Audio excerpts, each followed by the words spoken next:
The world is changing at a fast pace. In light of progress, we humans sacrifice the integrity of the planet we live in, and it's fighting back.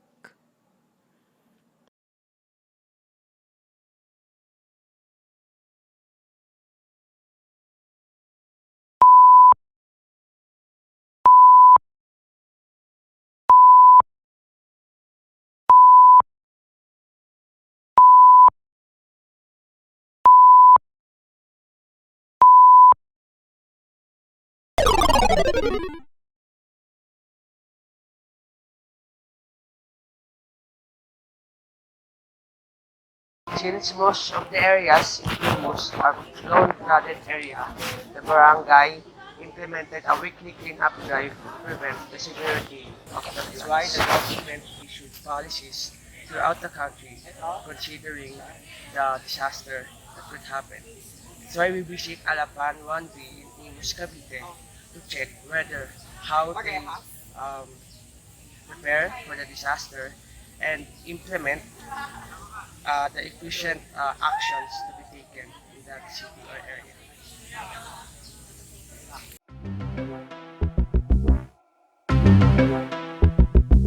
Una pong tanong, meron po ba yung Barangay Disaster Risk Reduction Management Committee? Meron, Meron po. meron. Siya nga yung committee. yung sir na isa. Sa inyo po nakafocus. Siya yung committee doon. Sino po yung mga miyembro nito? Ang member nila, Yung si... si Emong, si Guillermo Bautista, si Tagis. Efren Jacob. Efren. Oo. Si Efren Sila yung nag-aan sa umati ng mga seminar, pinapatawag sa best aid. Meron po bang mga volunteer po dito sa committee na to? Meron, siyempre lahat ng tanod, di ba? Sila yung mga re-responde pag pinulang ang backup namin. Sunod po, ano po yung mga tungkulin po ninyo tsaka yung mga ginagawa ninyo? Ano tungkulin? Yun, ako nga committee dyan sa sa basura. Ako committee. Ngayon, kasi kung sila ko, at ako dating kapitan, ako rin ang nilalapit na ng mga may problema. Pagka wala yung mga na naka-duty, Si Ahid yan, Ahid din kasi mas experience siya. Ngayon, ang ginagawa namin mga tungkol na, siyempre, tungkulin namin na panatiliing malinis ang bangbang para kung tayo bayan, tungkulin din namin na ipaalam sa tao kung magkakaroon ng sakuna. Kaya naglalagay tayo ng mga signboard dyan na kung saan ang evacuation center.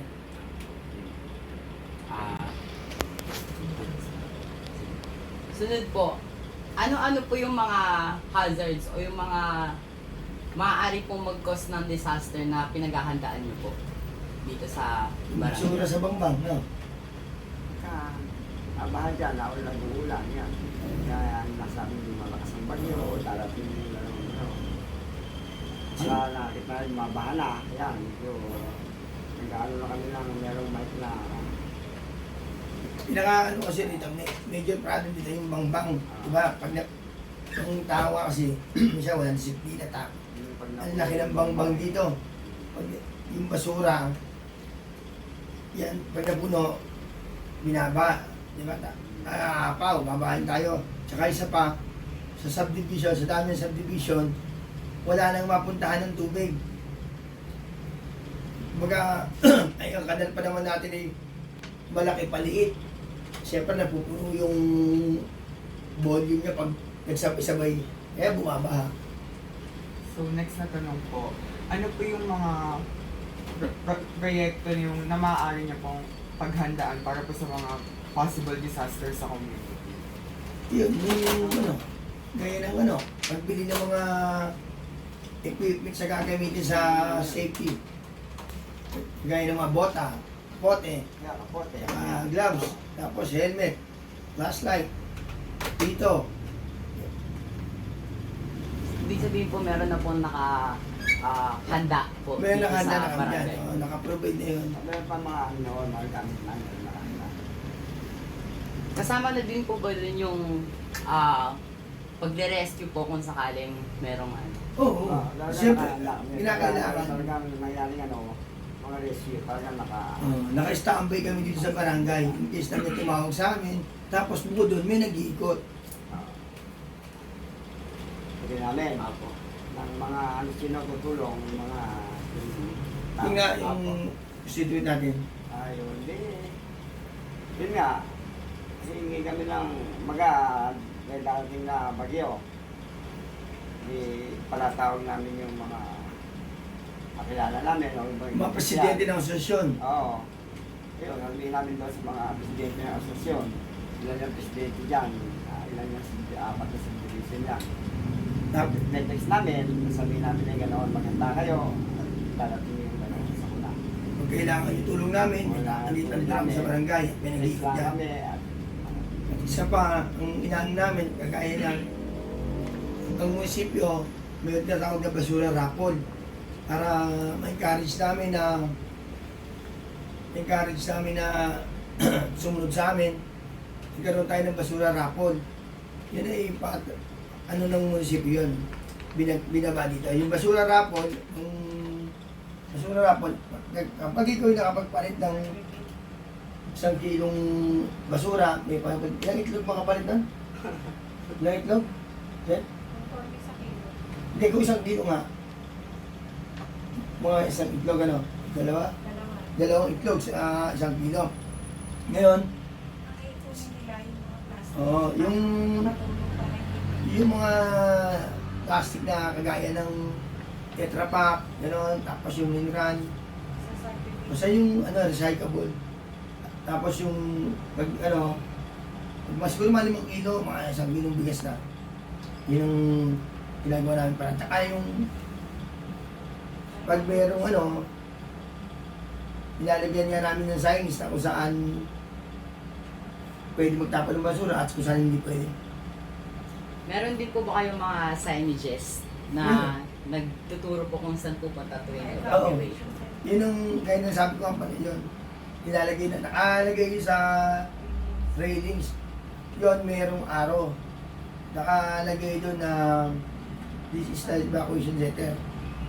Mula arko hanggang dulo-dulo, nakaturo yung papuntang barangay. Pwede po ba kayong magkwento ng rescue po na nangyari?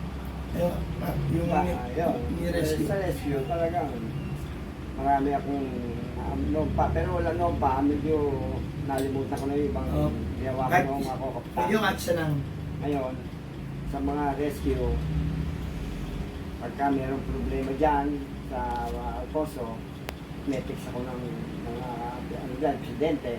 Ngayon, tatawag ako ng konsyal bago tatakbo kami, papunta dyan.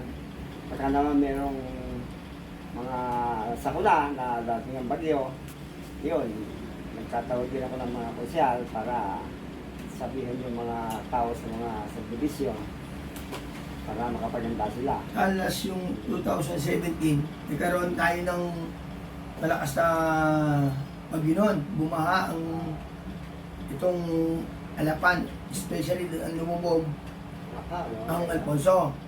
Ngayon, may biglang matanda na inatake.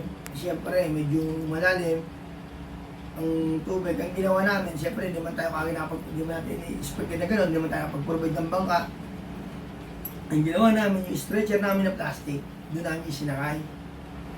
Tinutulungan namin maiahon dito sa labas para maisakay at maihatid sa hospital.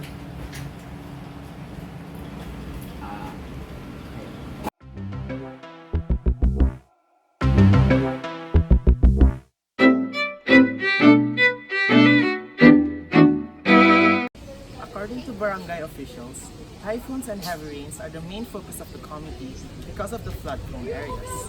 A number of subdivisions are present around Alapan 1B, and the first step of the committee is to assess these hazardous areas.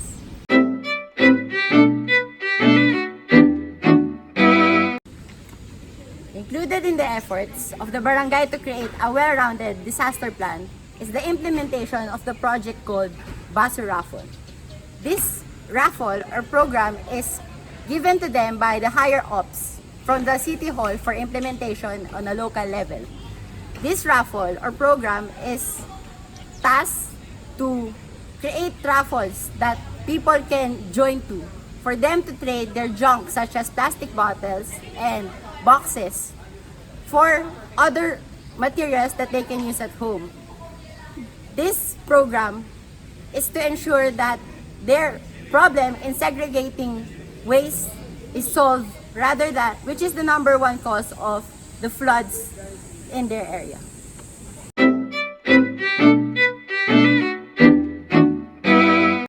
Since most of the areas in Imus are flood-flooded area, the barangay implemented a weekly cleanup drive to prevent the severity of the floods.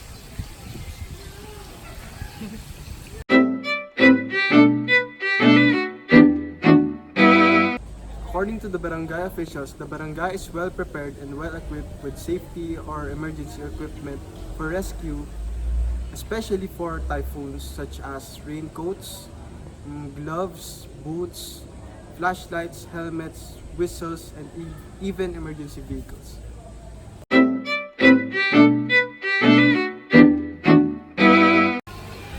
We have to consider that Yalapan 1D have different subdivision, so the Barangay Head Committee Association have different contacts of each subdivision, so this is to ensure that the information are distributed efficiently.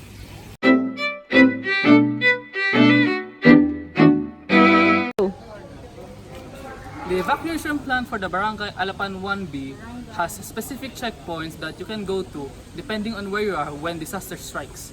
There are also specific evacuation plans for specific disasters that can happen. For example, there could be an earthquake and you can go to this specific area and there will be complete transparency for the evacuation plans that can be found at the barangay hall, and the evacuation plan shall be further explained by my fellow colleague Ron Farenas. Hi guys! So dito, sa Alapan 1, makikita natin yung kanilang risk hazard evacuation. Ito kung saan makikita niyo yung Tropical Cyclone Information Board of the Barangay Alapan 1. So dito, every time na may mga pumupuntang cyclone dito sa Pilipinas, dito nila nilalagay yung mga info. Kunyari ito, tayo yung name, habaga, tapos napakita nila yung kung speed yung mga register. Tapos dito naman sa mapa, yan, makikita nyo dito. Dito nila pinipinpoint kung saan para malaman natin kung ano yung mga maaaring apektuhan o maaaring daanan ng bagyo. So yun, para maging alert disaster risk prepared. So dito naman, makikita yung mga hotlines sa mga pang-national disaster risk reduction. Kasi yan, pwede nyo tawagan. Dito naman yung area ng mismong parang ng Alapan 1, City of Imus, Cavite. Makikita natin yung kanilang evacuation area. Tapos nandito din yung flood analysis para malaman nila yung evacuation procedures, operations. Ayan. Bye! All of these points were retrieved from the existing design of Barangay 1B's existing disaster plan. It mirrors how well the barangay officials have thought about the community's safety, and at the same time considered possibilities on how they can best implement them and achieve their goals inclined to preparing for nature's wrath.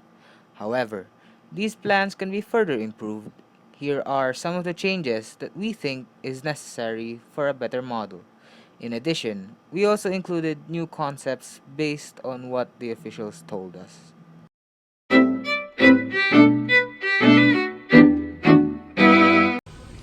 Barangay Alapan 1B is well prepared with equipment, and the equipment are in the hands of the barangay tannots. What we recommend is for the equipment to be stored in the barangay hall instead, so that in times of need, the equipment will be more accessible.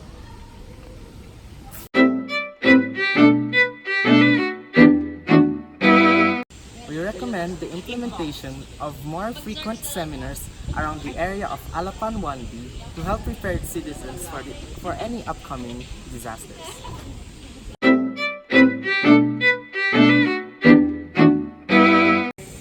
From this statement of the barangay official, it is clear to us that the community has a small part in partaking in the disaster plan of the community.